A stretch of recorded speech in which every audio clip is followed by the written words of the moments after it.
What's up, reefers? Welcome What's to happening? Real Reef Talk 2025. The first, or not the first, because Mark did it, but like the second 24-hour live stream. How is everyone doing today? Dude, I'm doing great. I got energized with a good night's sleep, and I've been up since 9:30, just like antsy, ready to rock and roll. We got a freaking amazing group of guests coming on today. We're gonna have a blast, dude. I can't wait to get this rolling. Yeah, I think it's going to be good. We've got a super solid group of guests. Hopefully, we've got the energy still for the overseas people, because those are good conversations. But I don't want to fall asleep during them. That's the real double-edged sword of doing this. I got my methods. I got my ways. I'm going to make it through with no issues. I might be a little groggy and a little delirious towards the end, but it's going to happen. Let's just get this done. Let's do it. I've got 4 white monsters. I think that'll do it. Hopefully, I don't have a heart attack in the middle of this. I drank the craziest jet fuel coffee I ever made.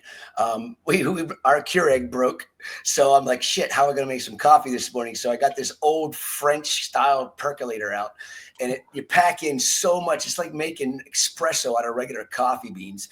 And I brewed it up, and I poured my first cup, and I'm like, oh, hell no, I can't drink that. And I had to water it halfway down. I think I drank 3 cups of that. So I'm about ready to rock and roll. Oh, my God. Okay. So I think before we get started here, so one important note is share this on Facebook. So if you're on Facebook, I don't think your comments will show up unless you're like actually a business page, because I fail Gen Z and I don't understand technology either. I'm a terrible representation of my generation. So, but if you're on YouTube, we can see your comments super easy. So if you're on Facebook commenting, we can't see it. We're not ignoring you. It's simply how the program works. So I'd say go watch it on YouTube if you can. Share it on Facebook, though, and that would help us a lot. Share it on Instagram. Share it everywhere. We're going to be putting our links in. We don't have super chats because these are new channels. So we're not monetized. YouTube hates us. So I've got a link I'll put below where you can donate. You can buy merchandise and help support this whole thing. I think we should get started. So, yeah, last time Chris and I did this, we were answering user questions for the first hour as kind of an intro. So I think if you've got questions or want to talk about anything, now is the time, and Chris and I can begin answering those questions. I've been on nutrients lately. That's been my obsession. Oh, nutrients. Yeah, dude, I've been playing. I mean, I'm on everything, though. I'm all over the place. My scatterbrain can't focus on one particular thing. So nutrients definitely has been something that we've been playing around with. And, I talked to you, Kenny, with the probiotic, the PNS probiotic that we're using, the Palostris. Pretty amazing stuff what we're seeing there. Dude, we got so many awesome topics that we're going to be talking about during this entire 24-hour stream. I don't know. What are you looking forward to the most? I don't know, man, because all of them are people I've wanted to talk to. So this was a list of here's everyone I have a conversation with. I think that the overseas ones are going to be cool. So I'm excited to talk to Matthew from South Africa. Yeah. I'm excited to talk to Ayman and Tony representing Dubai in the Middle East. That'll be a cool one. Vincent, I've not got to talk to Vincent ever, so that'll be a cool one. Dude, he's doing some amazing things over in Indonesia, man. I mean, I remember being part of the first Ocean Gardener paid tour where I was in 2018 when he launched it, and 2 Aussies came over, Emma and Zach. And we got to go out, and I went out diving on the reef and, collecting some corals while these guys were learning the course on how to mariculture corals. And that was really cool. And now what he's doing with the whole restoration and outplanting corals and showing the progress, it's going to be all about Ocean Gardener and all about the amazing things that Vincent's doing all over Indonesia. That's going to be a really good chat. I don't know. I can't really pinpoint down personally which one's going to be my, I'm looking forward to the most, because I'm looking forward to all of them, with the flow discussion with Felix Tunzi. Yeah, that'll be good. Yeah. It's going to be awesome. I mean, Tunzi's were the first wave pumps that I knew of back in the early 2000s that were workhorses. They had some poof to them, and seeing an SPS tank that we tore down many years ago, 20 years ago, that had Tunzi's on it with what were they? Sea swirls. Oh yeah. They had 4 sea swirls with Tunzi pumps, and that tank was just ridiculous. The talk with Tulio and Luco on lighting is going to be badass. I mean, there's so much content going to come out of this. And it's just, you know, it's 100% talking about reefing. I mean, talking about what we love, what we enjoy, and just, you know, questions welcome. You know, we're going to have an amazing time. Yeah, I'm excited. So for both Felix and Luca and Tulio's, I think there's going to be some new products talked about in all of those, or even shown on camera. Cool. So there might be some product announcements and discussions, which will be pretty cool from what I hear. And then, yeah, I think so. You know, usually in the content that I've made, it's been like way too much science, way too much nerd out about coral. And I'm excited to talk to Lyle from Cans Marine because we're gonna have a fish conversation. So 100%. I feel that we've done a good job of trying to get all aspects of what makes this hobby great and something for everyone on this. So, and dude, yeah, we had a list of people that was a mile long, and we had to narrow it down, and that was not an easy task. But dude, I can't believe we put this together in 2.5 weeks, bro. I mean, 2.5 weeks, and we got everybody lined up. Just hope there's no hiccups and everybody remembers their times, because getting all these time zones correct was thank goodness for the app on your phone called the World Clock. Yeah, here, hold up here. Ken, I invited you on Facebook to come on for 24 hours with us. So don't say that. I invited you, man. You could have rode with us. Oh, man. I didn't see, what comment was that? I didn't see anything pop up. Saltwateraquarium.com said I didn't get the invite. I said, no, you did. This isn't the only time something like this is going to happen. You know, we're gonna try to you know, really stir up the reefing world with this, something, you know, either annually or biannually. Salem. I think we need to do one for Christmas time. You know, I think you're exactly right. I mean, I think we need to, you know, keep this going, make it a tradition, you know, twice a year, and then in between, you know, we can have you know, whatever we want to do in between, which is going to be a lot of fun. I think so. It looks like we have our first question here from Richard Colombo. It's for you, Chris. So what are your thoughts, Chris, on sand versus no sand, or no rock versus rock? Do you think that these things are necessary for bacterial surface area and nooks for microfauna? Rock, no rock. Say that one more time. Rock, it's right here. Sand, yes, no. Rock, yes, no. I think that sand is definitely something that is a good thing for your system. I don't think that no rock is a good idea. I mean, you know, the sand is definitely important because you get a lot of microfauna living in the sand. Plus, you get all the creepy critters and stuff like that that are beneficial for your system. Personally, we don't run sand in our systems because it's just a big commercial setup, and it's, you know, keeping the sand clean would be nearly impossible. But for a hobbyist, you know, when I set up my office tank, it's going to have like a 2-inch deep sand bed in it because I want to put my acanthos down there. I want to put my trackies and, you know, all the sand dwelling corals. And that's something else I can't wait to talk about that, you know, down the road during this live broadcast about, you know, is sand important? You know, do you know, certain corals that people think need to go in the sand that really shouldn't be in the sand? That's going to be an interesting topic to let people know. You know, I can't wait to have Don Gilson on to talk about corals and where they're found and where they're collected in the wild, so that people can get a better understanding about it. But I mean, surface area for bacteria, I think that, you know, Jake and I talked about this 100 times. You know, minimal amount of surface area for with rock is all that's really needed. I mean, if you want extra surface area for in your system, put it in your sump and just make your rockscape look like you want your tank to look, because the surface area is your entire system, not just your rock. You know, the glass that'll hold, the coralline algae will hold bacteria, the pipes will hold bacteria. You know, every aspect of surface area in your system is porous for the most part. And, you know, so bottom line, I think that sand is important in a hobbyist tank. It's not a necessity. But having a remote sand bed in your sump or somewhere is definitely a good idea. I mean, 100%. you just want to make sure to clean it for sure. Like I had a remote sand bed in my farm system and I didn't touch it. And it became just like a DOC factory, like after a long time. Like I finally took it out, and the amount of detritus, it made like Kinney from Pieces of the Ocean's detritus layer look like nothing pretty much. It was bad, man. It was a bomb. But yeah, I think something else to think about with surface area is, it's not just surface area. You have to think about what type of bacteria do you actually want to be growing. Because surface area with a different amount of oxygen or a different amount of light or a different amount of localized nutrients is all going to be a different little microhabitat to grow different bacteria.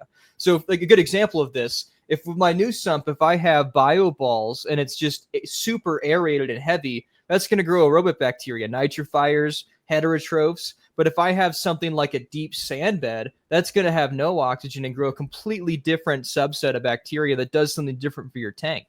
So I think it's this thing of like, we just need surface area is kind of like, it's an oversimplification. You need the right surface area for the job. You want denitrification, you got a ton of fish, do a deep sand bed, do like an anaerobic reactor. If you want, DOC to go down and you want a bunch of nitrifiers, do like do bioballs, do a trickle filter. I mean, do a biopellet reactor, whatever. I mean, it's complicated, but yeah. That's a very important, I think a very, very important point that you brought up is, the surface area for like bioballs and trickle type filters. It's something that we used to use back in the day, 20, 30 years ago. Trickle filters were important, but then we had such nutrient issues that we got away from the trickle filters because they're a nitrate factory. And we ended up now we're to the point where the technology and all the different things that we have available to us have gotten us to the point where we're nutrient deficient. And we all know that for photosynthesis to take place, the balance of nutrients and light is super important.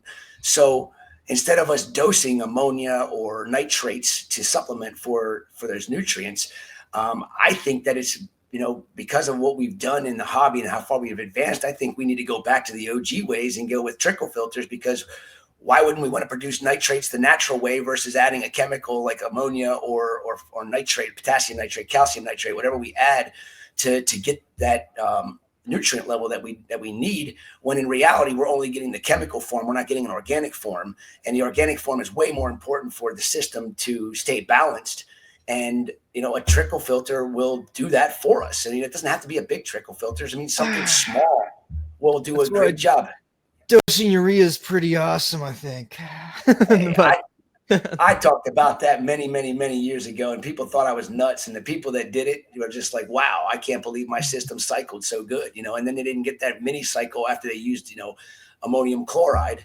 And then they put in, urea, and that mini cycle that happens after the initial cycle with chemical ammonia is gone. It disappears. Oh, yeah.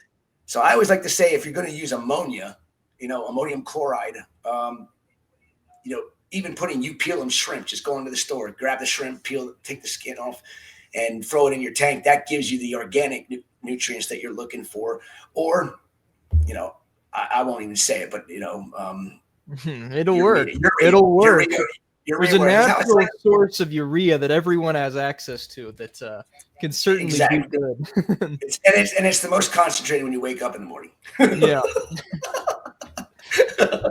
No, I think Bob Stark will probably go down this rabbit hole a lot longer because he loves the trickle filter idea. But trickle filters are probably pretty awesome. Like those bacteria they eat DOC, which causes all sorts of problems, and they convert it into organic nitrogen. It like completes the carbon loop and the nitrogen loop, and you have to dose nothing. You got to run no carbon. You can run no skimmer that way. So I'm going to have like 4 or 5 systems here, and I'm planning 2 right now. One's going to get wet next week, and it's going to have a trickle filter, and that's it. No sump or like no skimmer, just a trickle filter, return pump, heater. That's it. Maybe I'll run carbon sometimes.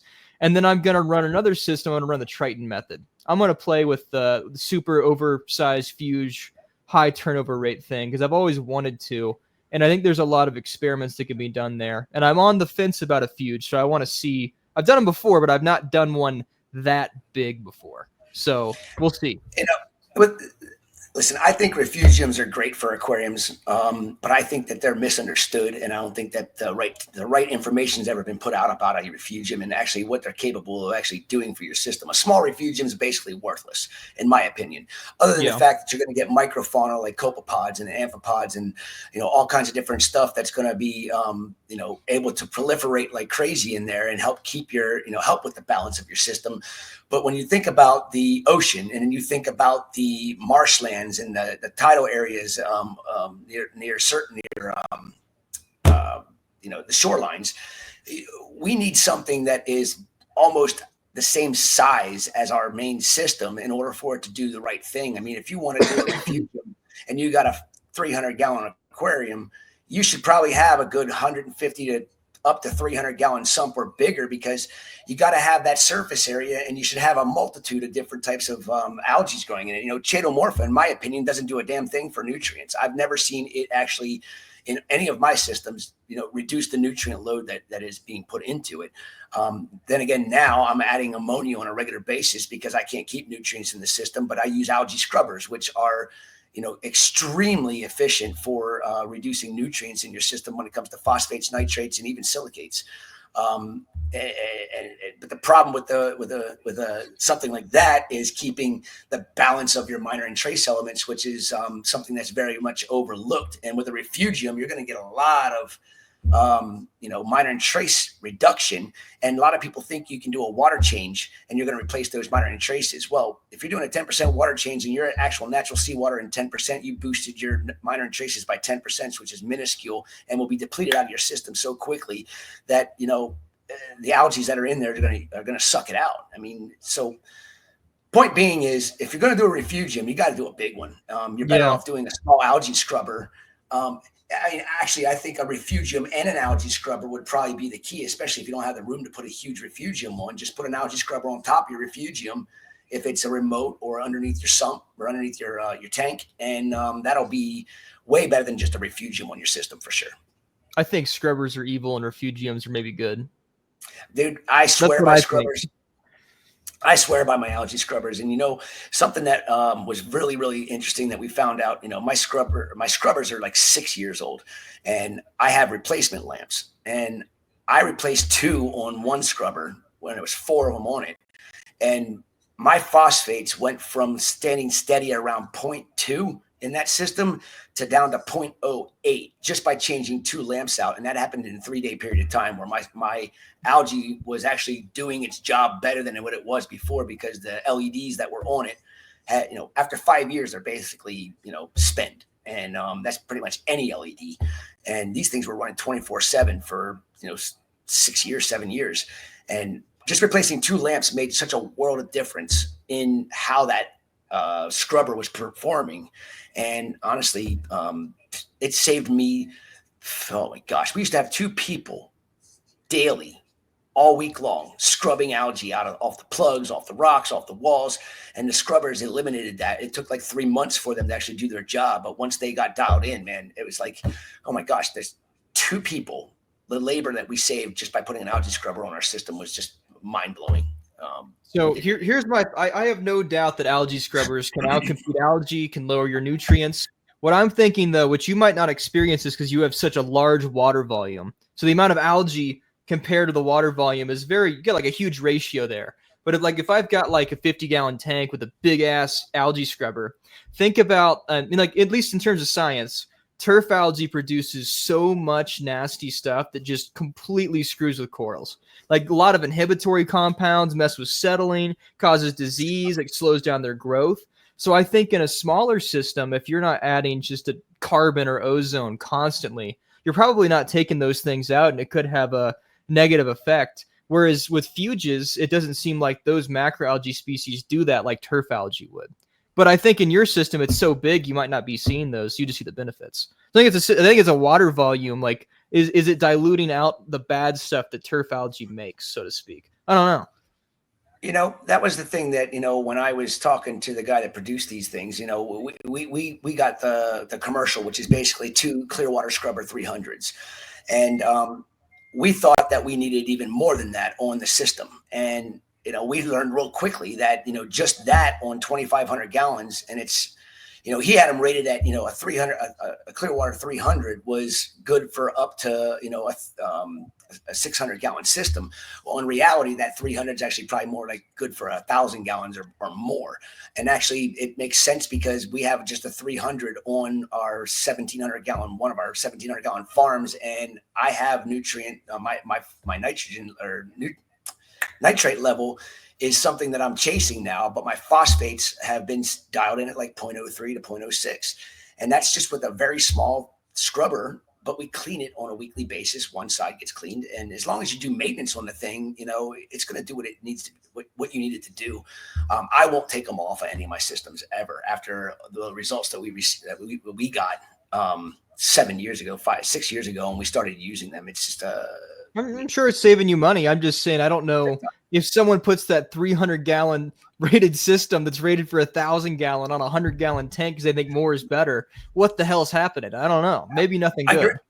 I agree with you 100%. I mean, that's why you need to do your, due diligence and make sure that you're using the right size scrubber. They have the 50, the 100, and the 200 and the 300. The 50 is good for like a 100 gallon aquarium. The 100 is good for like a 300 gallon aquarium. The 200 is good for 600, and then the 300 is good for 1,000 plus. And of course, the great thing about a scrubber too, you don't have to run it 24 hours a day, 7 days a week. You can put it on a reverse cycle and run it for 12 hours. So if you got one that's too big for your system, you just need to dial it in for how much light you need to run on the thing, so it's not over. It's not over extracting the nutrient levels and your minor and traces. But another big thing about the scrubbers is if you're not putting copper in your system on a regular basis, and people are like, oh my God, you can't do that. You have to put copper in your water, because if you don't, photosynthesis requires copper, and photosynthesis will still occur, but it won't do 100% what it's supposed to do without having all the proper elements available for it. So you'll still grow algae, but it's not going to remove the phosphates quickly. Yeah, it's not going to be as efficient. Yeah. So that was something that we learned in the very beginning, because for 6 months we were having all these great results, and then all of a sudden the results stopped. And that's when, Chris Wood, he's a guest coming on here this afternoon. Him and I started brainstorming about what to do. And, Captivate was just getting rolling. And we started doing this Isolate MT turf. So it was Isolate MT for turf scrubbers, and we had just boosted amounts of minor and traces in it, and then we reformulated that over and over and over until we just ended up with the Isolate MT, which is perfect for somebody using a scrubber. They can add that on a daily basis in very tiny amounts, and it'll help keep the levels that they need, so that their scrubber's doing the job it's supposed to, and your balance isn't being disrupted as much. Yeah, copper is definitely one that's needed in a very minute amount, especially if you got a fuge or or a scrubber. But you have to be careful with it if you don't have those things, because it's uptaken very slowly by coral. So traces will be a whole other. We've got so much to talk coming about. On. We've got Isan and Julian coming on, so we'll talk about traces a lot. Which I've been reading about traces the last week, and I've got some thoughts about some certain trace elements people are dosing. There's a couple more questions in the chat here because we've been rambling here, so let's get to those. So someone said catalytic carbon versus ROX. This is kind of like the moonshiners, like Andre and Christoph, determined through some testing that catalytic carbon, a certain brand of it, can absorb DOC and not really mess with the traces compared to other forms of carbon. So I've done a bunch of research on this, and I think I found the original manufacturer of Clearwater's carbon. And it looks like to me that carbon has larger pore sizes. And because it's catalytic, that means it breaks things down physically by actually interacting with it. So the catalytic portion of it is breaking things down, and those larger pore sizes seem to be able to attract those larger carbon chains compared to ions and stuff. So at least the head logic mind story of it makes sense, but also they have not made that data public. But also a lot of people have had success doing this and showing their results with DOC before and after. So I think it makes a lot of sense to maybe use catalytic carbon if you've got a DOC issue, but I think granular activated, like normal carbon, will do it too. Just probably need some more of it. And you might have to supplement your traces more if you're adding a shit ton of carbon. Yeah. I use a lot of carbon. I mean, since we started using ozone, I go through every 2 weeks, I change the carbon out, and we're going through, I mean, hell, I just bought 550 pounds of this stuff because, that'll last me like a year, changing it out on a regular basis, but it's like 2 to 3 gallons, depending on the system of carbon going in. And, I haven't noticed that it's been bothering, and reducing the minor and traces, but I also have been doing, changing out carbon for many years, and with dialing in the minor and traces over the last 5 years, that's kind of our concoction makes up for it. Yeah. Our concoction makes up for it. Weekly ICP tests for all those years have been a huge benefit for learning the process of what the systems do, and what the uptake is. And I don't even chase the numbers anymore, man. I know it's going in on a daily basis, 24 hours a day, 7 days a week. If I continue to chase, it's going to end up taking one money pit and trading it for another money pit, because I was like, I keep adding so much manganese. What the hell? I can't even get to show up. And I'm like, you know what? I'm done. This is my concoction. It's going in every day. I could care less if it shows up on the ICP, because I know it's getting in there. It's being utilized by the corals and by the bacteria and by everything else that's needing those minor and traces.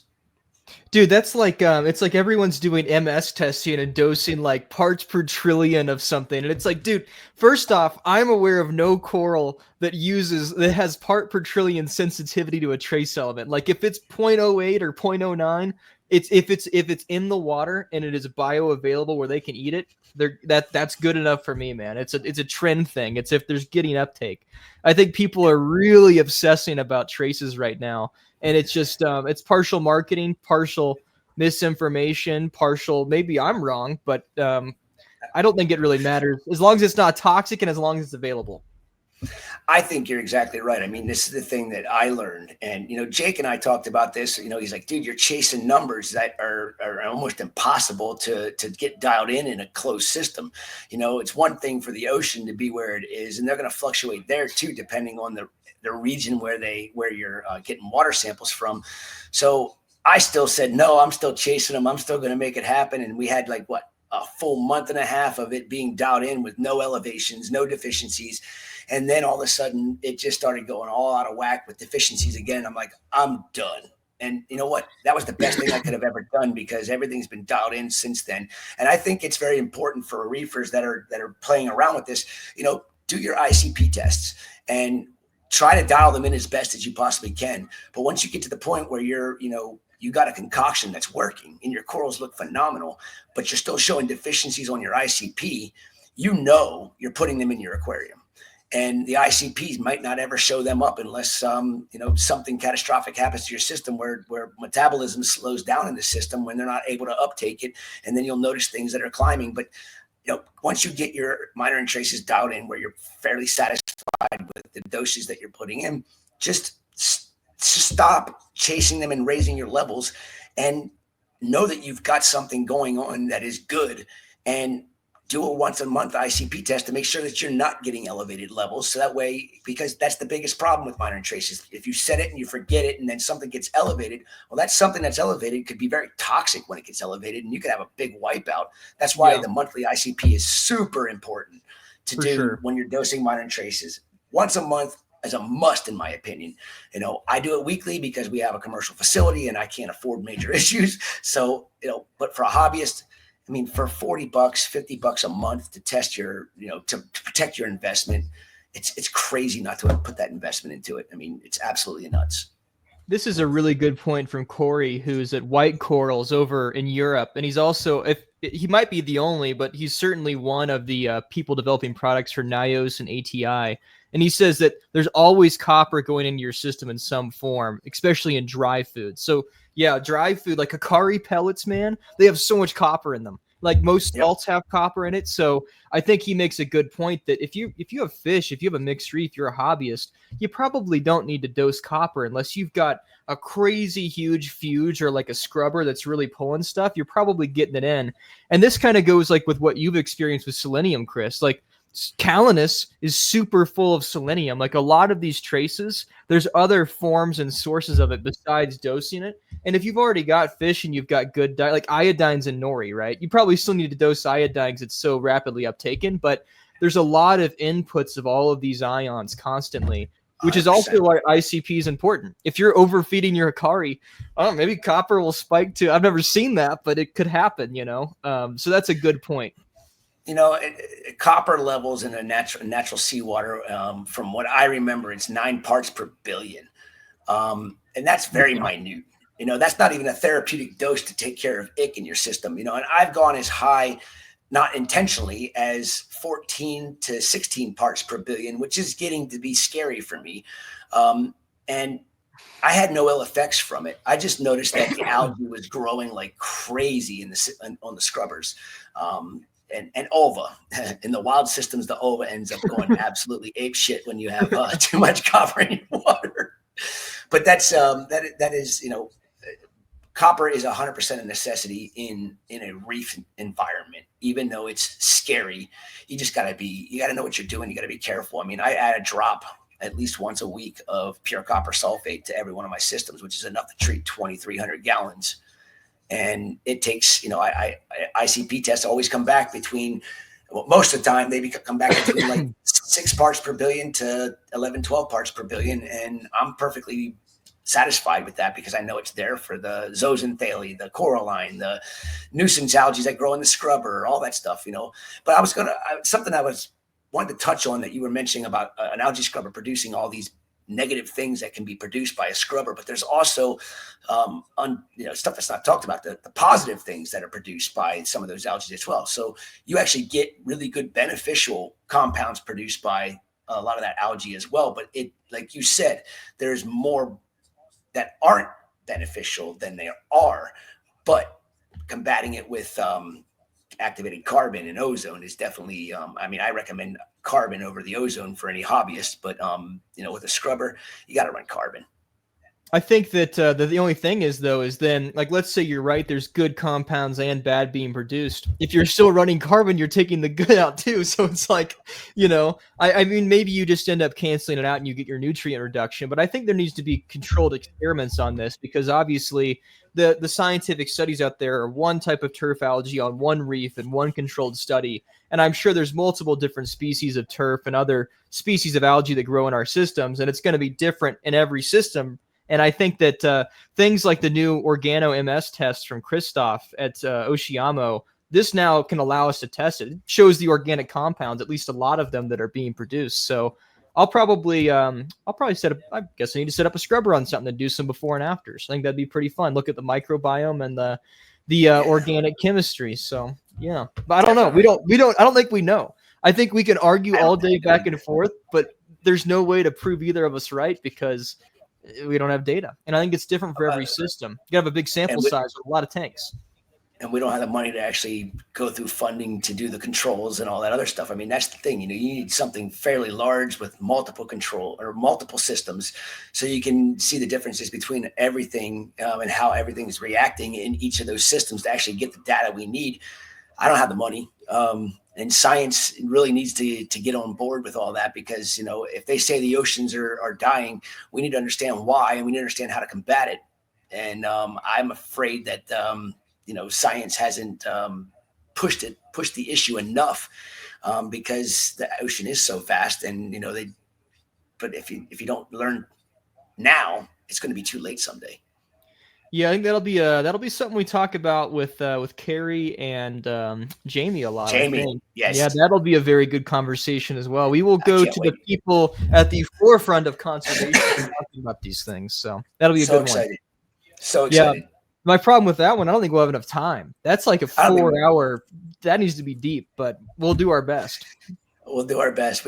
Listen, Jamie's been doing this for a long time. Carrie's been doing this for a long time. I think we can probably put it all into an hour segment and get the point across and enjoy it. We're going to talk really fast.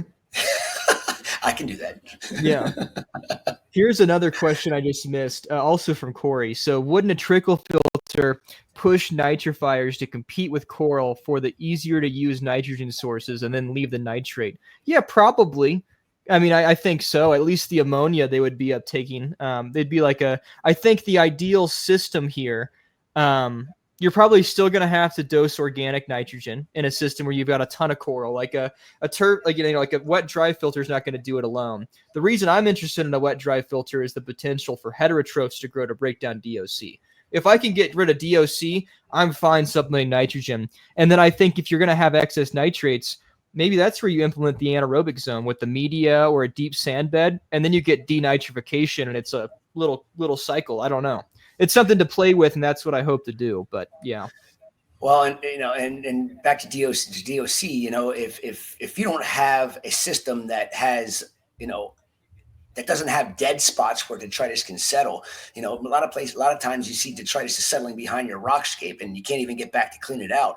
If you don't have the ability to, keep that suspended continuously where you can remove it mechanically, you're going to have DOC is going to be there all the time. Now, the trickle filter, like you're saying, is it going to help to keep that in check and keep it from building and building and building? That's going to be interesting to find out. I mean, I know what I do. I use ozone for it, and it's been good. And I just started using ozone a couple of months ago. We can get on that topic at another time. Yeah, that'll be Can we talk about? This is why we needed a 24-hour stream. Chris and I just we call like once or twice a week and just talk for hours. And we're like, we need to just talk about this stuff. We need to do a good one. Let's see. I think there's a couple other questions I might have missed here. Richard Ross said we're both invested in a mine story. That sounds like Richard Ross. Yeah. Thank you, Richard. Yeah, science is not going to test we care about. I completely agree, Rich. Acro Killer says, why did my organic carbon decrease when I removed my roller filter and added a Triton algae filter? So like a pretty big fuge. I would say that probably the fuge itself, it could be that a lot of these species of macroalgae are using a lot of those organic carbon sources, fertilizer pretty much. So maybe it's just balanced out in a way to where I think you're adding carbon to your system too. So if you've got the carbon, that's absorbing a lot of stuff that comes from the macroalgae. That's maybe a smaller chain. You got a skimmer that takes some stuff out, and maybe the algae themselves are absorbing a lot of the stuff from food, so to speak. But that's something else to test, because that's when I had a big argument with Isan. I was like, how the hell does a fuge, how is this not causing issues? Like, how is this not a DOC factor? And he's like, well, I brought NDOC testing to the industry, and I've tested it for 15 years, and it's not caused issues in our 20,000 tanks. I'm like, good point. All right, fair enough, man. So I think it needs to be studied. We don't know why that might be, but Corey. God damn, we gotta have Corey. I wanted to have Corey on. We have to have him on at Christmas time. He said, dude, we wanted to have everybody on. How many people did we not put on? We had like 75 people that we named, and we had to narrow it down to what, 30 something, 40. Yeah. Corey has a good point too. He says that maybe there's some bad rolls on the market, and sometimes they can leach things in that can make it so skimmers are less efficient. There you go. I don't know. That's a good point too. Yeah, filter rolls. Have you seen Gaia Reef? He was at Reef Stock in Denver. Have you met him? His name's Will. No.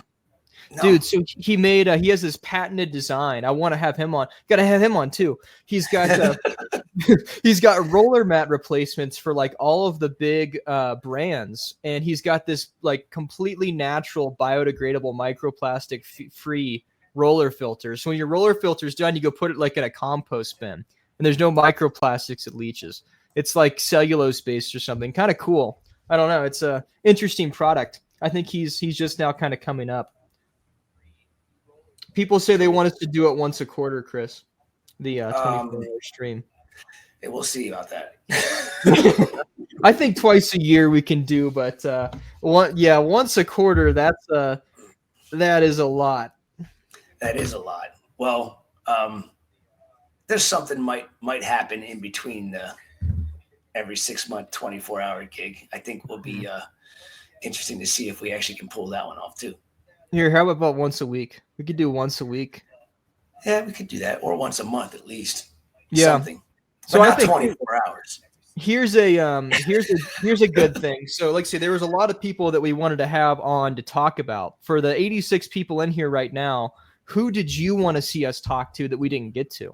Because we've got our next one coming up, and maybe we'll just plan it now and just get it done ahead of time. And then we'll probably do a giveaway with that one. This was we wanted to do one for this one, but as a pretty small it was too hard to organize. But Christmas time, we want to be Reef Santa, so we'll probably do it then. Have a big giveaway with a lot of people. So let us know who you wanted to see. Yeah, Johnny Shin, Poo-Tang, both good people, both good stick people. Yeah. Have you seen Johnny's stuff at all? Thirsty Reefs? Yeah. Dude, yeah. My God. Yeah. There's a I lot. want to go see that thing. There's a lot of amazing stick people out there, and Joseph Cachet, Adam from Battle, Kenny, Piece of the Ocean, that stuff. I see these posts pop up, and it's just like, yeah, that's what I'm talking about, because that was my passion when I started ACI. Was I was just a hobbyist, couldn't afford these frags that were just coming available. Steve Tyree's website was the lineage guy, and you get to go on and read about the lineage of the coral, which was super intriguing to me and super exciting, and I wanted to continue that. We started ACI because I wanted to offer acros at great prices, and turned into this crazy ass huge thing called ACI Aquaculture, and what we are now is pretty amazing. But sticks are the way without sticks, I wouldn't be where I am today. I mean, sticks are definitely my driving force to keep me rolling with keeping corals, because there's always a challenge in certain species. Yeah, there's a lot of really good stick growers. I mean, there's probably 20 really solid people, and pretty much all of them, they either somehow have not talked to each other, at least some of them that I know about, and a lot of them have really unique stuff the other ones don't. We just need to have like a stick summit. Just get every good acro grower and have like 40 of us on at the same time. Just everyone talking. We'd never be able to talk. We'd all be talking over top of each other. Come on. No, I'm excited. Oh, go ahead. Sorry. Have you seen John Golfstank? Yes, I've been. He's like north of me. He's my neighbor practically. I love that guy. John is an amazing human being. And the first time I saw his tank, I was like, and now he's gotten it dialed in even better. And the video he sent me with some of his corals, some of the stuff that he's gotten, that were overgrown pieces from me, it's just amazing. Some of the colors and growth that he's getting. I mean, he's just one hobbyist. I mean, Steve Weiss. There's so many out there. You say 20, there's probably 100. They're probably are amazing stick growers, but a lot of those guys are on the down low. They don't bring attention to themselves. But there's so many people we could talk to about sticks, and LPS too. I mean, I'm gonna go up to John's in the next 2 weeks. I told him about the little shipment I'm getting this week, and he's very excited and wants frags of all of it, of course. So I'll have to go bring him some frags. Yeah, another one. Yeah, Underwater Wonders. That's another local shop that also they're like with John. Like that's kind of they're like really next to each other. And see, I've been to a lot. I've not been everywhere, so maybe there are people that are higher quality than even them. But it is the best sticks I have ever seen in my life. Like I went to Top Shelf in Orlando, and I went there 2 weeks later, so I had the direct comparison. And dude, I mean, there's stuff like I think Remy's in here. Remy's been there. I think Josh Weisman from Colorado. Like, God, man, they're doing some. That's where I got the urea dosing from. They were doing that, and I was like, "What the hell are you doing?" And they're like, oh. I'm like, okay, maybe they have no skimmers. They run UV only, which is pretty interesting. Only UV, no filter socks. They just have a huge, like as big as a UV as they can get in a tank, and then that's about it. They do Captivate and. They had T5s. They switched to Stratton's, so they're flexing now. They've got like 50 of those. I've heard some really good things about people that switched to Stratton's. I think it was John Golf was telling me about him, and he was like, "You got him too." I'm blown away. He's like, "I'm blown away with how awesome the Stratton's are," and unfortunately, it's not something that's a smart investment for my farm. I mean, you need like 200 of the damn things. Yeah, I don't have that kind of cash. I stick with my metal halides and my T5s and change the bulbs out annually. Dude, Strattons are such a sexy light though. Like that's just a beautiful light. Like I saw them at Rap Orlando. It's a single piece of milled aluminum. It's like the spread is great. You can control each like quadrant of it and have the intensity. So like if you've got like stick in the back right of your tank, you turn the back right's par up. Like what, dude? They're so cool. They're so cool, man. Will I be able to afford one? I don't know, but I really want one. Someday. Well, maybe ATI will be like, you're going to put some content out. We're going to send you one so you can give us some solid feedback, good, bad, ugly. And that's what they should be happy with. I'm willing to get a Stratton, tramp stamp at this point. All right. I'm willing. I want one so bad. I've wanted one for like 3 years. Email me, salem@novelaquatics.com. Let's figure something out. Yeah, I mean, I guess your little studio or your little setup is starting to come together here very soon. For you to do some experiments with some different equipment, and that's pretty exciting. Yeah, I'm excited to see what you get and what comes out of it. There's so much going on, dude. I mean, look at what's going on in the reefing community, and then what you got going on, what we've got going on, and everybody else. It's just never-ending learning, and that's part of the reason why I do this. I mean, if it was boring and I couldn't continue to learn, I would lose interest in a week. Yeah, I'm excited. I've got my lab all done. So I've got everything I need for microbiology. Got an autoclave, incubator, spectrophotometer, all the equipment. And I've got a fridge full of stuff I isolated, including a few potential coral probiotics. So stuff that could actually be used as a treatment. So I got to test those things. I've got a bunch of coral pathogens.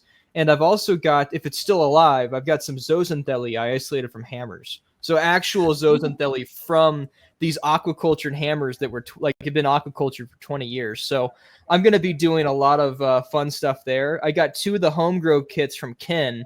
So I'm going to take those, and then my goal is to take like really good strains of like acros, like maybe like Garf Bonsai or something. And then after that, I'm gonna grind them up with a mortar and pestle, and then go put them in there and see what I can grow from the anaerobic portion. Just see what I can grow, and then I'll be like, Ken, go grow it. Interesting. Well, if that species of zooxanthellae is still viable, and you can actually get it culturing and growing again, I would love to get a culture of that so that we can send it to Samantha at Alcoholics Aquaculture and have her add it to her Revive brew. It doesn't look very alive, but if there's a sink, because it's been in the fridge for like 6 months, so that's not very good. But look. Hey, I mean, I would start putting some of that in some just normal salt water, so you can see if it continues to grow, if you can keep it sterile. Yeah, no, I've got all my stuff to grow phyto here. I've got some F2, so I'm waiting. I need an RODI unit, which Todd from Champion, God bless him, shout out. He's sending me a new one free of charge to help me out. So awesome. Once I get that in, I'm gonna start. We're gonna see if this goop. Yeah, it looks like Thai iced tea. Yeah. So this is zooxanthellae, like from a coral, isolated. So let's see if it's alive. So here's the key with that. Open it up. Does it smell like rotten eggs, or does it smell? I know it's bad. Yeah, that's not going to be something that's going to smell good if that's all dead in there. But it'd be awesome if there was just, a handful of live cells that you can revive and get it going again. Here's the thing is even if they're dead, I got a really good protocol for isolating that stuff down in college, so I can just do it again. It's pretty simple. So if I think what it would be, the challenge would be trying to get like stuff from every clade, because like only some corals will uptake some clades of zooxanthellae. So I feel like I'd have to have like a hammer, Acropora, Stylophora, like just try to get a clade isolated from every single species. Then you have like a 20 species blend or something of like the top 20 common corals in the hobby. Something like that. I don't know.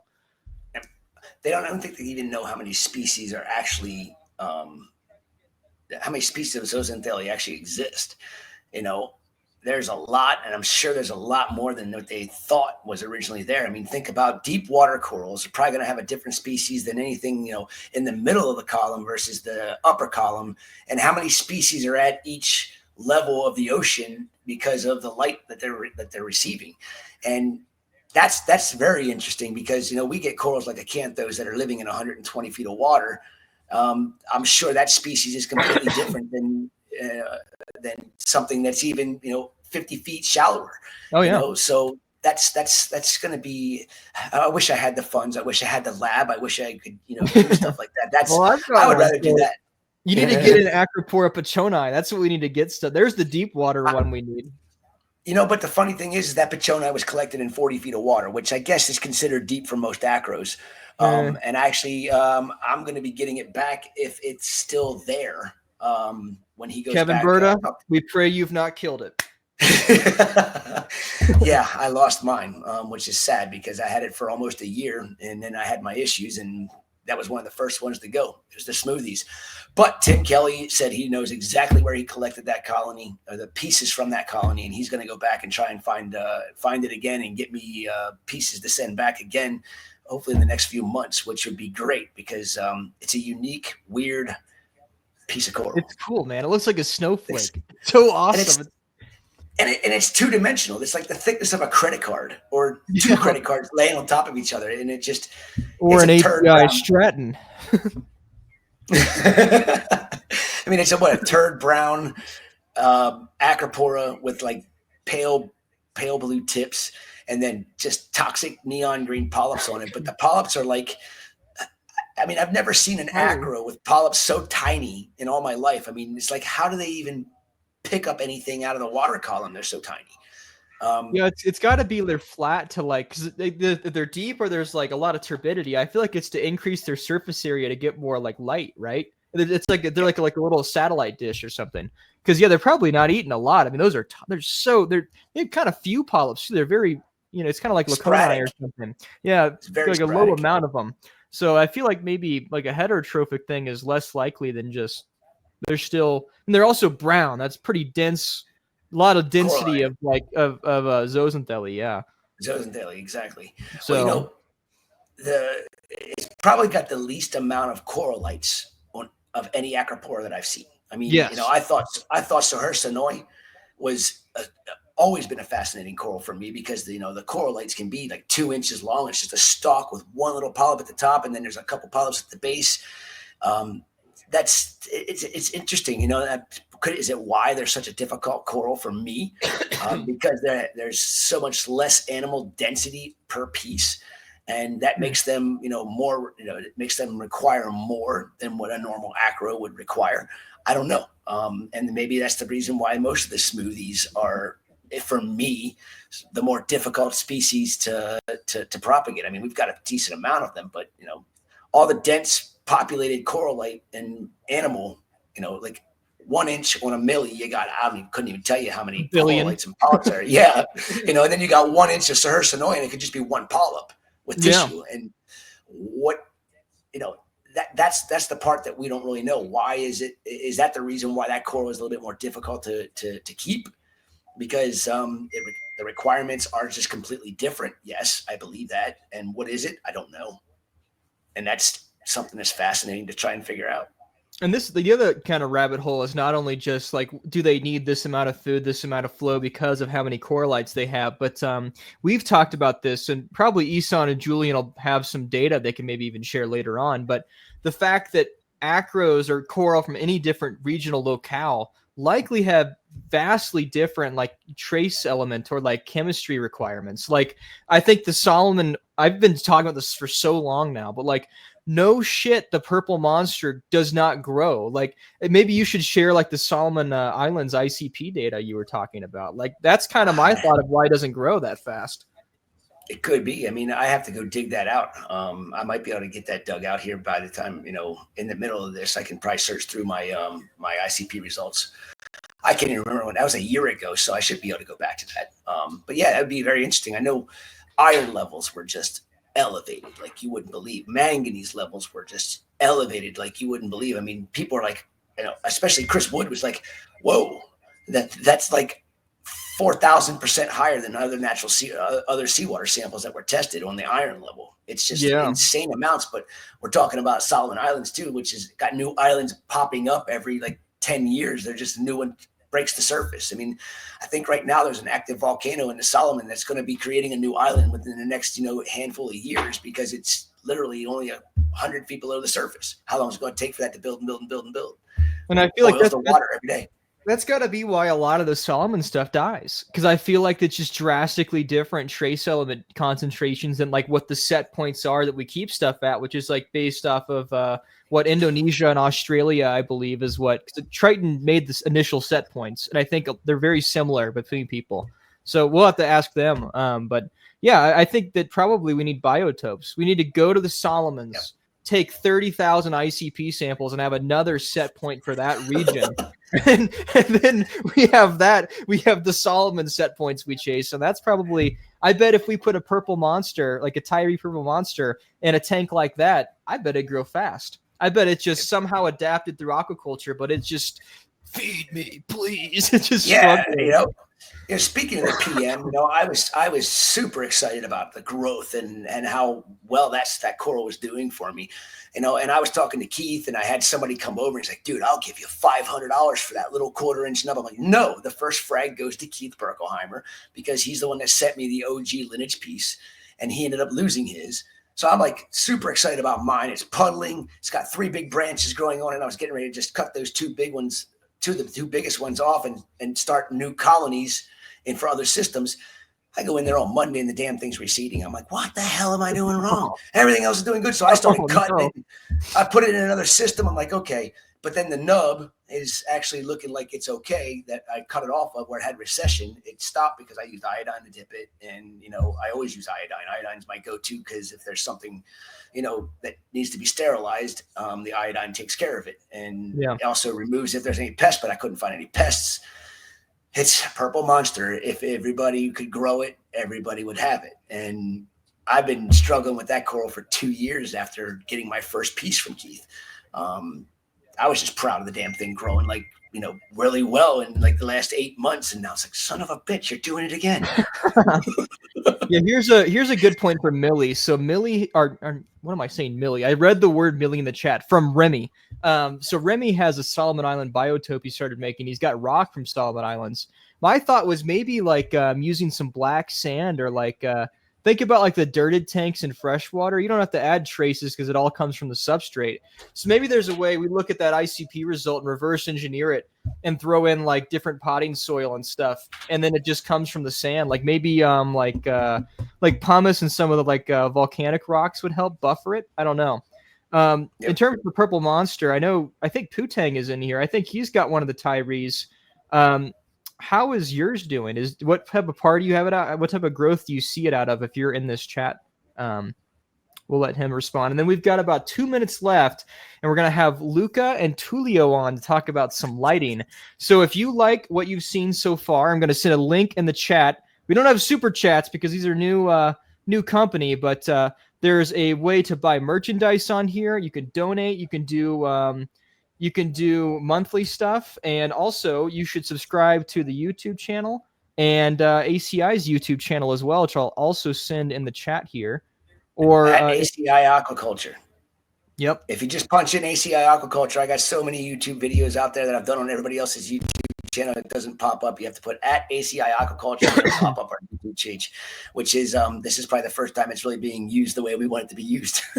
Yeah, like it, share it, buy some merch, donate. Everything helps a lot. And we're gonna have the next topic starting here in about 2 minutes. And super excited for this one. Yeah, I think it'll be pretty good. After Tulio and Luca, who do we have? After Tulio and Luca, we will have Chris Wood to talk about trace elements, chemistry, all of that. Yes. And my God, I think I got my wish. Corey, who represents ATI, says they will pay for a Stratton tramp stamp. So it looks like I'm getting branded, people. Wow. I got an office tank for setting up. No. Josh, I think we might be able to make that work. I'll be down there for Rap Orlando again next year, so we can have something candlelit, perhaps. We're going to make this work. I'm hoping I get the tank actually running. I've had the tank now for about 8 months, and I still haven't set the damn thing up. But I also was being patient with my rebooted system to make sure it was where I needed it to be before corals really went into it, and it's going to be tied to it, so I have to do water changes. You have what? It's like a 300 gallon, right? It's like a 300-gallon tank that's going in the office. It's going to have an amazing aquascape that was made by Kevin Berger from Top Shelf that we got a handful of years ago. It's been cooking in that same system, getting purpled up. It's looking spectacular. It's time to transfer it over, get the sand, and get that thing rolling, and put my sticks in and start building my wife's acanthophilia garden back up. Oh, there you go.